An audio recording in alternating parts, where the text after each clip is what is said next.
ভুরি ভুরি অভিযোগ, হাজার হাজার মামলা, একের পর এক মামলা নথিভুক্ত হলেও 1%-রও কম মামলা নিষ্পত্তি করতে পেরেছে ইডি। বিরোধীদের চাপে ফেলতে একের পর এক বিরোধী নেতা মন্ত্রীকে গ্রেপ্তার করেছে কেন্দ্রীয় তদন্তকারী সংস্থা।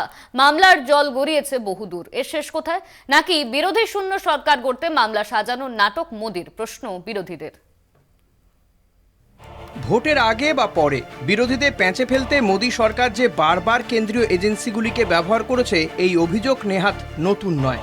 যার মধ্যে আলোচনা শীর্ষে রয়েছে ইডি। দুর্নীতির গোড়ায় ঢুকে তার শিকড় খুঁজে বের করতে তৎপর এনফোর্সমেন্ট ডিরেক্টরেট, কিন্তু সেখানেও বারবার মুখ পুড়েছে কেন্দ্রীয় এজেন্সির। তদন্তের স্লথ গতি নিয়ে প্রশ্নের মুখে পড়েছে ইডি। সুপ্রিম কোর্টও ডানা ছেটেছে কেন্দ্রীয় তদন্তকারী সংস্থার। শেষ পাওয়া তথ্য অনুযায়ী 2005 সাল থেকে 2023 সালের মার্চ মাস পর্যন্ত prevention of money laundering act, foreign exchange management act এবং এফইও এর আওতায় ইডির কাছে 5,906টি মামলা নথিভুক্ত হয়। কিন্তু কটি মামলা নিষ্পত্তি হয়েছে?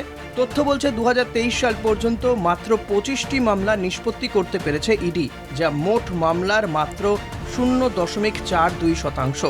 5,906টি মামলার মধ্যে 1,142টি মামলায় চার্জশিট জমা দিয়েছে কেন্দ্রীয় তদন্তকারী সংস্থা। এই সংখ্যাটিও নিতান্তই কম। বাকি মামলার নিষ্পত্তি কবে? প্রশ্ন উঠতে শুরু করেছে। সম্প্রতি একাধিক মামলায় ইডি স্ক্যানারে একাধিক বিরোধী নেতা মন্ত্রী। বাংলায় শিক্ষক নিয়োগ দুর্নীতি মামলায় জেলবন্দি পার্থ চট্টোপাধ্যায়। ইডির তৎপরতায় রেশন দুর্নীতির মামলাতেও সেই জেলেই ঠাঁই হয়েছে জ্যোতিপ্রিয় মল্লিকেরও। দেশের দিকে তাকালে দেখা যাবে দিল্লির আবগারি দুর্নীতি মামলায় ইডির হাতেই গ্রেপ্তার হতে হয় দিল্লির মুখ্যমন্ত্রী অরবিন্দ কেজরিওয়ালকে। যদিও সম্প্রতি তিনি 20 দিনের জন্য ছাড়া পেয়েছেন। অন্যদিকে জমি কেলেঙ্কারি মামলায় ঝাড়খণ্ডের প্রাক্তন মুখ্যমন্ত্রী হেমন্ত সোরেনকেও গ্রেপ্তার করে ইডি। 2023 মার্চ মাস পর্যন্ত 121 জন বিশিষ্ট রাজনীতিবিদ ইডির তদন্তের আওতায় রয়েছেন, যাদের মধ্যে 125 জন বিরোধী নেতার বিরুদ্ধে লাগাতার অভিযান চালিয়েছে ইডি। হাতে বস্তা বস্তা অভিযোগ, মামলা। তদন্তের গোড়ায় পৌঁছতে একের পর এক গ্রেফতারি হলেও তদন্তের শেষ কোথায়? বছরের পর বছর কেটে গেলেও মামলা নিষ্পত্তি নিয়ে ইডি বারবার আশার আলো দেখিয়েছে ঠিকই, কিন্তু অধিকাংশ ক্ষেত্রেই তা অমীমাংসিত হিসেবেই থেকে গিয়েছে। তথ্য অন্তত সে কথাই বলছে।